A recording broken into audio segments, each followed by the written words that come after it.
أشهد أن لا إله إلا الله وحده لا شريك له وأشهد أن محمدا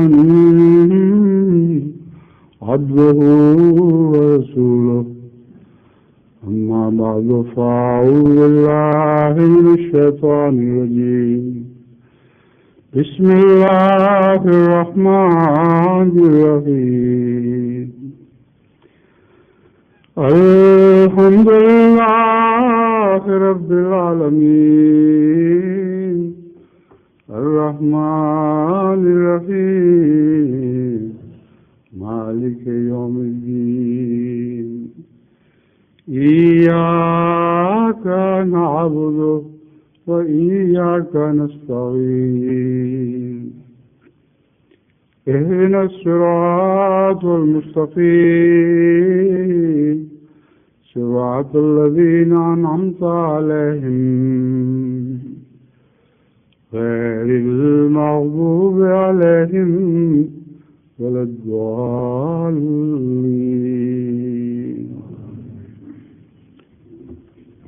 يوم تشهد عليهم ألسنتهم وأيديهم وأرجلهم بما كانوا يعملون يومئذ يوفيهم الله دينهم الحق ويعلمون أن الله هو الحق المبين.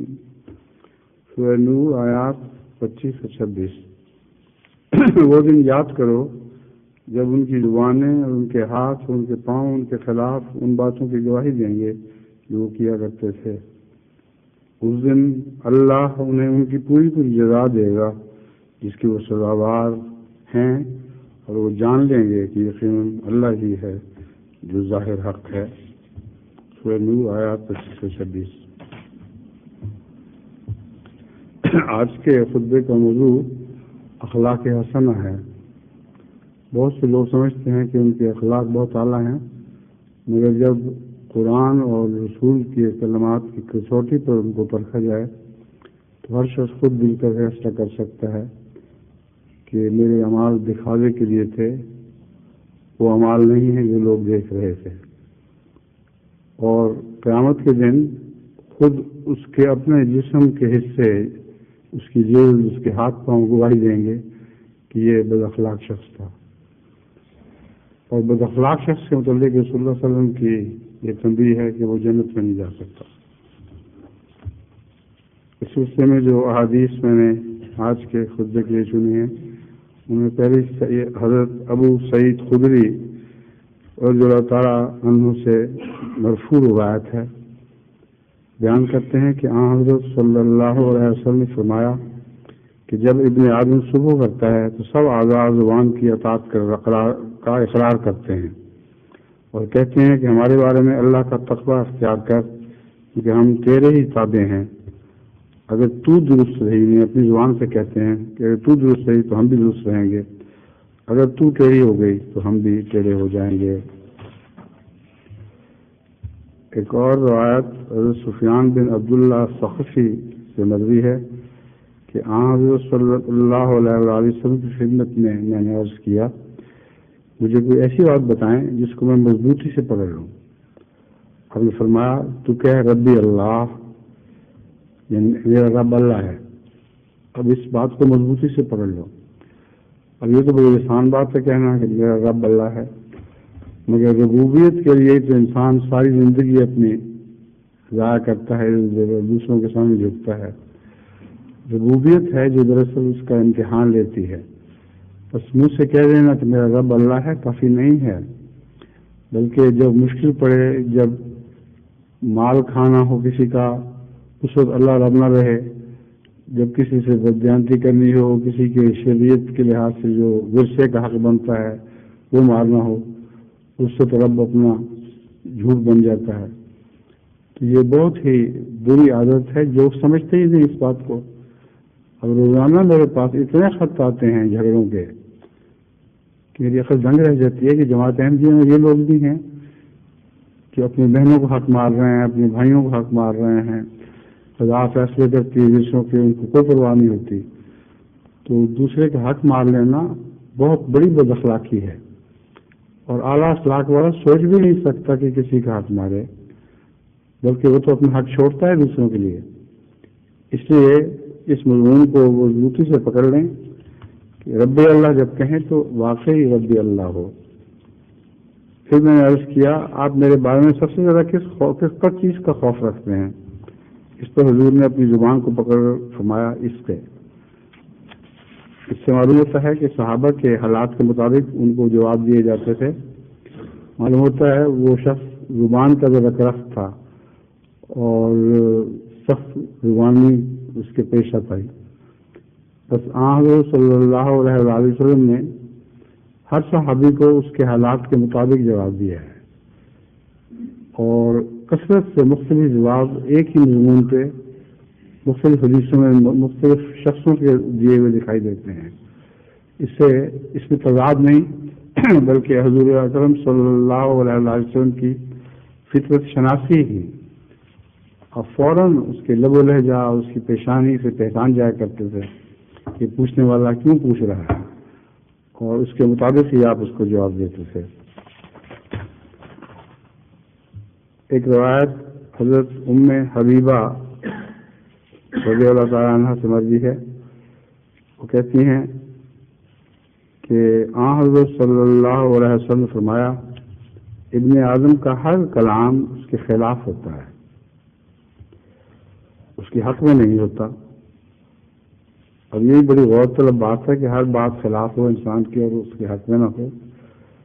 اس کا استثناء یوں فرمایا سوائے امر بالمعروف اور نہی عن المنکر کے اور ذکر الہی کے.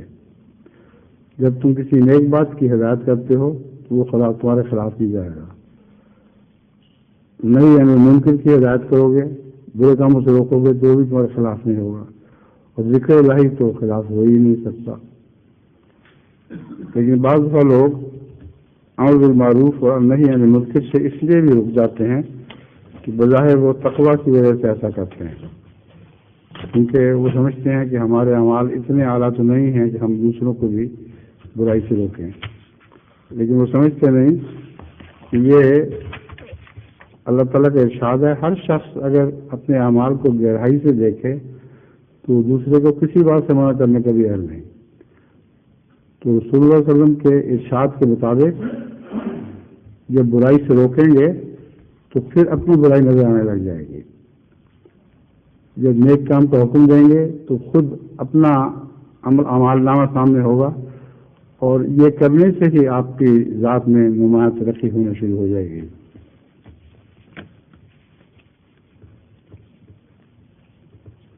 حضرت صلی اللہ علیہ وسلم کی ایک روایت حضرت ابن عمر رضی اللہ تعالیٰ عنہ سے مروی ہے کہ آپ نے فرمایا کہ میں نے ایک ایسی مخلوق بھی پیدا کی ہے جن کی زبانیں شہد سے زیادہ میٹھی ہیں اور دل کنوار گنجوں سے بھی زیادہ کڑوے ہیں.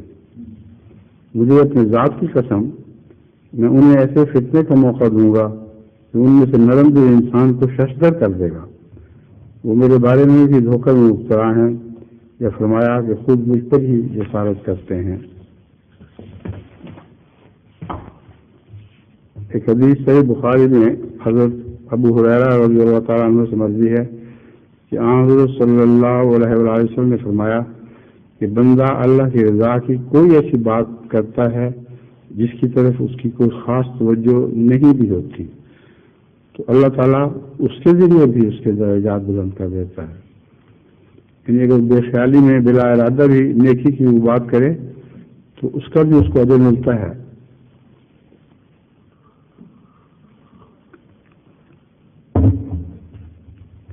اور بندہ ایسا بسا اوقات اللہ تعالیٰ کی ناراضگی کی کوئی ایسی بات کہہ دیتا ہے جس کی طرف کوئی خاص توجہ نہیں کرتا، اور اس بے توجہی کی وجہ سے جو وہ خدا تعالیٰ ناراض کرنے کی بات کر دیتا ہے وہی اس کو جہنم پر لے جاتی ہے.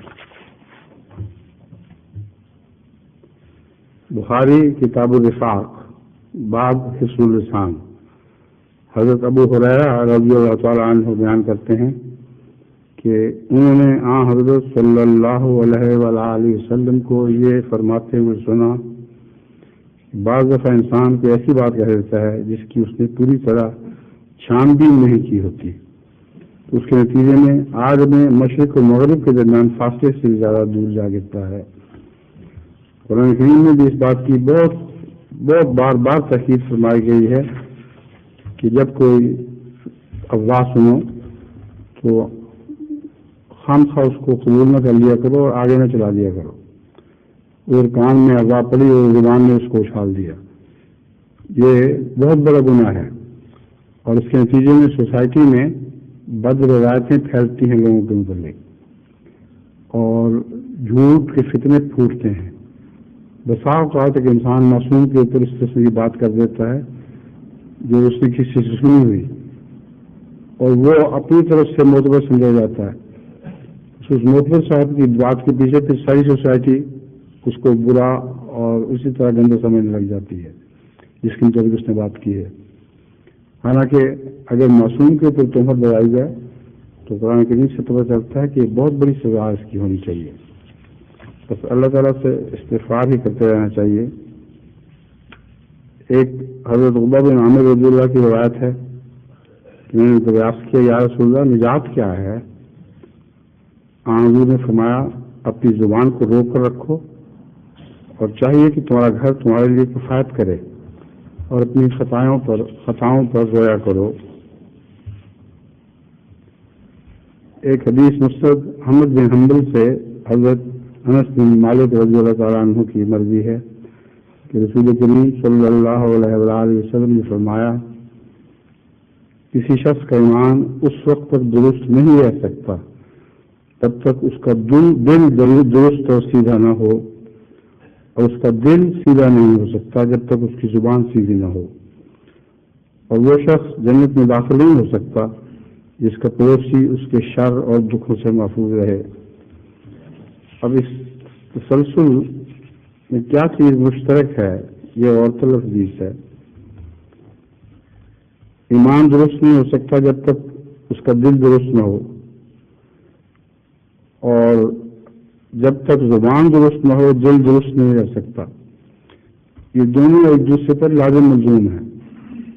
اگر دل گندا ہو تو زبان سے بھی گندی پھوٹتا ہے، اگر زبان گندی ہو تو ایسے شخص کا دل پاک نہیں ہو سکتا۔ ممکن ہے کہ دل تو پاک ہو اور زبان گندی ہو۔ دوسرے، پڑوسی زیادہ جانتے ہیں کہ ہمارا ہمسایہ کیسا ہے، اس سے گھر میں اپنے گھر والوں سے اپنی بدیاں نہیں چھپتی، بسا اوقات پڑوسیوں سے بھی نہیں چھپا کرتی۔ چنانچہ بہت سے میں نے دیکھا ہے رشتے تلاش کرنے والے پڑوسیوں سے جا کر پوچھتے ہیں کہ یہ کیسے ہیں، وہ سچی سچی بات بتا دیتے ہیں۔ تو اسی لیے اس کے مان بعد آپ نے پڑوسی کا ذکر فرمایا۔ وہ شخص جنت میں داخل نہیں ہو سکتا جس کا پڑوسی اس کے شر اور دکھوں سے محفوظ نہ رہے۔ جب اس کے شر اور دکھ پڑوسی کو ملتے ہیں تو پھر وہ روایت بھی ایسی کرتے ہیں ان کے متعلق۔ ایک حدیث مسند احمد بن حنبل سے لی گئی ہے، حضرت ابو ہریرہ رضی اللہ تعالیٰ عنہ سے مروی ہے کہ حضرت نبی کریم صلی اللہ علیہ وسلم نے فرمایا مسلمان وہ ہے جس کی زبان اور ہاتھ سے لوگ محفوظ رہیں، اور مومن وہ ہے جس کو لوگ اپنے خون اور اپنے اموال کا امین جانیں۔ یعنی سچا مومن تو وہی ہے جس کے متعلق یقین ہو کہ یہ اس میں بدجانتی نہیں کرے گا۔ بسا اوقات لوگوں نے امانتیں لکھوانی ہوں تو مولوی کے پاس نہیں لکھواتے، کسی اور کے پاس لکھوا دیتے ہیں۔ ہمارے ایک بڑا یاد ہے بجلی بادل میں ایک شخص تھا بیچارہ، اس کو اپنی امانت کچھ رکھوانی تھی، میرے پاس دوڑا آیا کہ میری امانت رکھ لیں۔ میں نے کہا تمہارے پاس مولوی اتنا بڑا رکھا ہے اس کو نہیں دیتے، تو توبہ مولوی تو کھا جائے گا اسی وقت۔ تو جو ہمارے ساتھ ہیں منہ بکبر ہزار کریں، حقیقت یہی ہے کہ جانتے ہیں کہ مولوی بدیانت ہے، اور جو امانت رکھوانے کا معاملہ ہو تو اہم کے پاس رکھوائی جاتی ہے۔ ایک بخاری کتاب الرفاق سے حضرت ابو ہریرہ رضی اللہ تعالیٰ عنہ کی روایت مروی ہے کہ رسول اللہ صلی اللہ علیہ وسلم نے فرمایا جو شخص اللہ اور یوم آخرت پر ایمان لاتا ہے اسے چاہیے کہ بھلی بات کہے، ورنہ خاموش رہے۔ بھلی بات کہنا بھی صدقہ ہے، اور اگر بھلی بات نہیں کہہ سکتے تو چپ رہو، زیادہ بہتر ہے، کیونکہ بری بات منہ سے نکلے تو وہ بہت بڑی حد تک کسی کو گنہگار بھی کر سکتی ہے۔ سنن ابن ماجہ سے حضرت ابو ایوب رضی اللہ تعالیٰ انصاری کی روایت ہے کہ ایک شخص حضرت صلی اللہ علیہ وآلہ وسلم کی خدمت میں حاضر ہوا اور عرض کیا کہ یا رسول اللہ، مجھے وہ کچھ سکھائیں جو جامع ہو، یعنی ہر سیکھنے والی بات اس میں سمٹ جائے۔ حضرت صلی اللہ علیہ وسلم نے فرمایا، جب تو نماز کے لیے کھڑا ہو تو ایسی نماز پڑھ گویا وہ تیری آخری نماز ہے، اور نماز میں جتنی بخششیں انسان مانگ سکتا ہے وہ مانگے اپنے لیے، پھر زندگی کا اعتبار کوئی نہیں۔ نماز سے تو گناہ دھلتے ہیں، باہر جا کے پھر گناہ چڑھ جاتے ہیں انسان پر۔ بہت ہی پیاری نصیحت ہے کہ نماز پڑھو ایسی پڑھو جیسے تمہاری آخری نماز ہو، اور لوگوں سے ایسا کلام نہ کر جس کے بعد تجھے معذرت کرنی پڑے، اور جو چیز لوگوں کے ہاتھ میں ہے اس سے امید نہ وابستہ، یعنی دنیا انسان کے ہاتھوں سے اگر انسان کی حرص و امید و ہوا وابستہ ہو جائیں پھر وہ خدا کا نہیں رہتا۔ کوئی بات ہے کہ رب اللہ کے سچے دل سے نہیں کہہ سکتا۔ سنن ترمذی میں حضرت ابو درداء رضی اللہ تعالیٰ عنہ روایت کرتے ہیں کہ نبی کریم صلی اللہ علیہ وسلم نے فرمایا، قیامت کے دن مومن کے میزان میں اچھے اخلاق سے زیادہ بھاری اور کوئی عمل نہیں ہوگا۔ اس کے اعمال کا جب جائزہ لیا جائے گا تو جس کے اعمال کا پلہ بھاری ہوگا حسن اخلاق کے لحاظ سے، وہ یقیناً جنتی ہے، اور اس کی بدباس خطائیں بھی اس کی وجہ سے بخشی جا سکتے ہیں۔ اللہ تعالیٰ فحش اور بد کلامی کرنے والے کو ناپسند کرتا ہے۔ اب ان احادیث نبوی کے بعد چند اقتباس ابھی نہیں ہوں گا، اور حدیثوں کے اقتباس ہوں گے۔ حضرت جابر رضی اللہ تعالیٰ عنہ سے نبوی ہے، رسول کریم صلی اللہ علیہ وسلم فرمایا، تم میں سے مجھے سب سے زیادہ محبوب اور قیامت کے روز مجھ سے سب سے زیادہ قریب وہ ہوں گے جو تم میں سے زیادہ عمدہ اخلاق کے حامل ہوں گے، اور قیامت کے دن مجھے زیادہ ناپسندیدہ مجالس کے لحاظ سے مجھ سے سب سے زیادہ دور وہ لوگ ہوں گے جو بہت زیادہ بولنے اور بغیر سوچے سمجھے تمسخرانہ انداز میں لمبی لمبی باتیں کرنے والے اور تکبر کرنے والے ہوں۔ مذاق تو رسول اللہ صلی اللہ علیہ وسلم کی خدمت میں بھی تھا، مگر بے سوچے سمجھے محض مذاق کے خاطر، ہنسانے کی خاطر لوگوں کی برائیاں بیان کر دینا، کسی میں انگلش نکالنا، یہ بہت ہی بےہودہ عادت ہے اور اس سے پرہیز کرنا چاہیے۔ ایک مسلم کتاب الفضائل سے یہ روایت لی گئی ہے۔ مسروق روایت کرتے ہیں کہ جب معاویہ کوفہ آئے تھے تو اس وقت ہم عبداللہ بن عمر رضی اللہ تعالیٰ عنہ کے پاس گئے۔ انہوں نے رسول اللہ صلی اللہ علیہ وسلم کا ذکر کرتے ہوئے بتایا کہ حضور نہ تو فحش کلامی کرتے تھے نہ ہی فحش کلامی سننا پسند کرتے تھے، اور انہوں نے مزید بتایا کہ رسول اللہ صلی اللہ علیہ وسلم نے فرمایا، تم میں سے بہترین لوگ وہ ہیں جو اخلاق کے لحاظ سے بہترین ہیں۔ ایک سنن ترمذی سے حضرت ابو ہریرہ رضی اللہ تعالیٰ عنہ کی روایت ہے کہ رسول اللہ صلی اللہ علیہ وسلم نے ایسے عمل کے بارے میں دریافت کیا گیا جو کثرت سے لوگوں کو جنت میں داخل کرنے کا موجب ہوگا، تو آپ نے فرمایا اللہ کا تقوی اور حسن اخلاق، اور آپ سے ایسے عمل کے بارے میں پوچھا گیا جو لوگوں کو کثرت سے آگ میں داخل کرنے کا موجب ہوگا، تو آپ نے فرمایا منہ اور شرمگاہ۔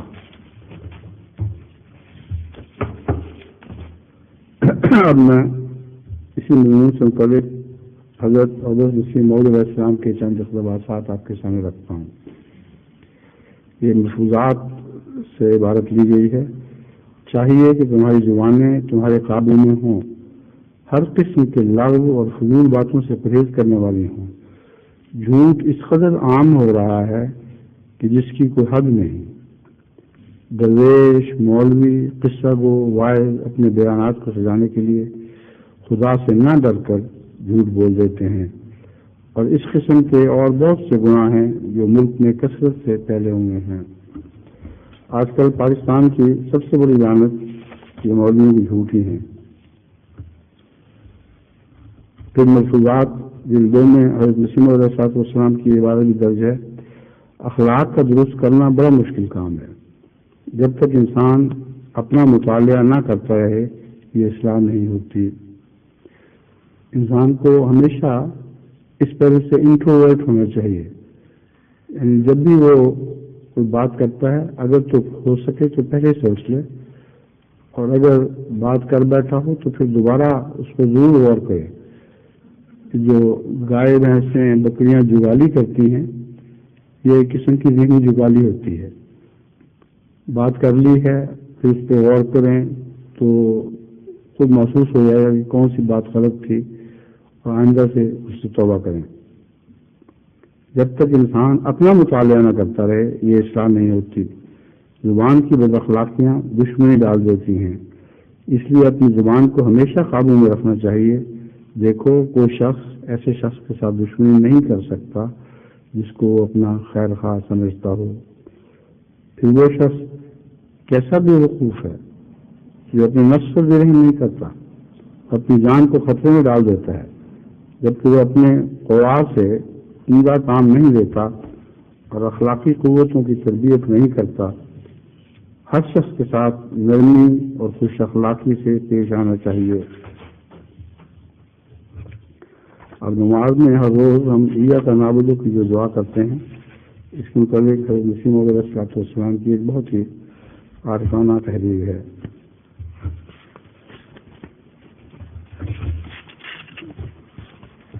دوبارہ میں الٹا کیا ہوا والدہ یہ تحریر بھی کا حوالہ ہے، نہیں ملفوظات کا یہ ملفوظات میں اس لیے بیان کرتا ہوں کہ بعض اوقات سننے والے معمولی سی غلطی بھی کر دیتے ہیں۔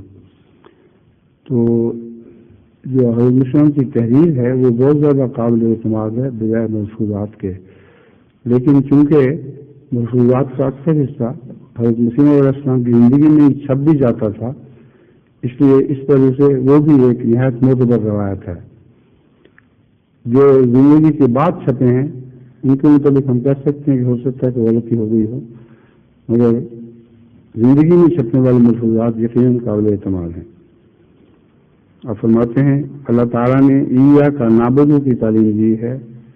اب ممکن تھا کہ انسان اپنی قوت پر بھروسہ کر لیتا اور خدا سے دور ہو جاتا، اس لیے ساتھ ہی ایاک نستعین کی تعلیم دے دی کہ ہم تیری ہی عبادت کرتے ہیں، اور یہ تو دعویٰ ہے کہ اپنے متعلق کہ ہم ضرور تیری عبادت کرتے ہیں اور تیری ہی کریں گے، مگر جب تک خدا تعالیٰ کی مدد ساتھ نہ ہو نہ عبادت کر سکتے ہیں اللہ کی، نہ آئندہ کریں گے۔ اس لیے فرمایا ساتھ ہی ایاک نستعین کی تعلیم دے دی کہ یہ مت سمجھو کہ یہ عبادت جو میں کرتا ہوں اپنی قوت اور طاقت سے کرتا ہوں، ہرگز نہیں، بلکہ اللہ تعالیٰ کی استعانت جب تک نہ ہو اور خود وہ پاک ذات جب تک توفیق عطا نہ فرمائے کچھ بھی نہیں ہو سکتا۔ پھر ایاک اعبد و ایاک استعین نہیں کہا۔ ایاک اعبد کا مطلب ہے میں تیری ہی عبادت کرتا ہوں، ایاک نعبد کا مطلب ہے ہم تیری ہی عبادت کرتے ہیں۔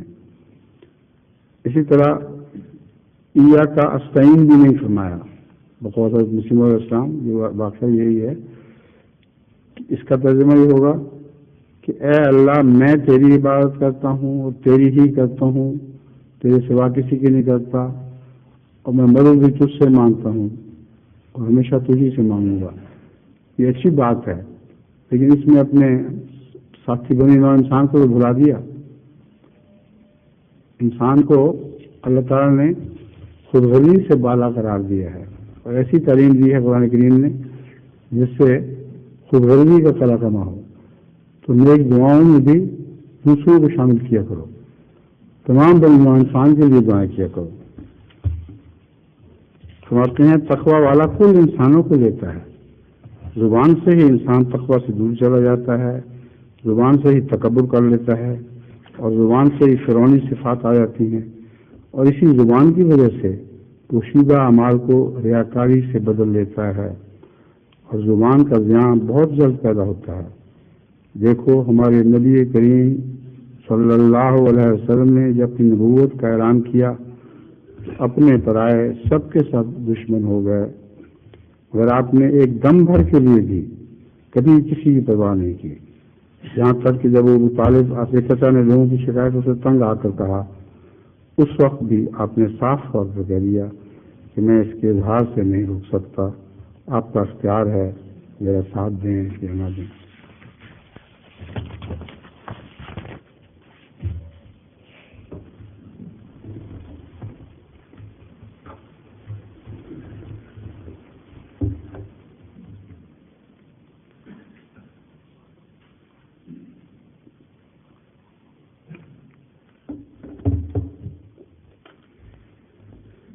الحمد لله نحمده ونستعينه ونستغفره ونؤمن به ونتوكل عليه ونعوذ بالله من شرور أنفسنا ومن سيئات أعمالنا من يهده الله فلا مضل له ومن يضلله فلا هادي له ونشهد أن لا إله إلا الله ونشهد أن محمدا عبده ورسوله عباد الله رحمكم الله إن الله يأمر بالعدل والإحسان وإيتاء ذي القربى وينهى عن الفحشاء والمنكر والبغي يعظكم لعلكم تذكرون اذكروا الله يذكركم وادعوه يستجب لكم ولذكر الله أكبر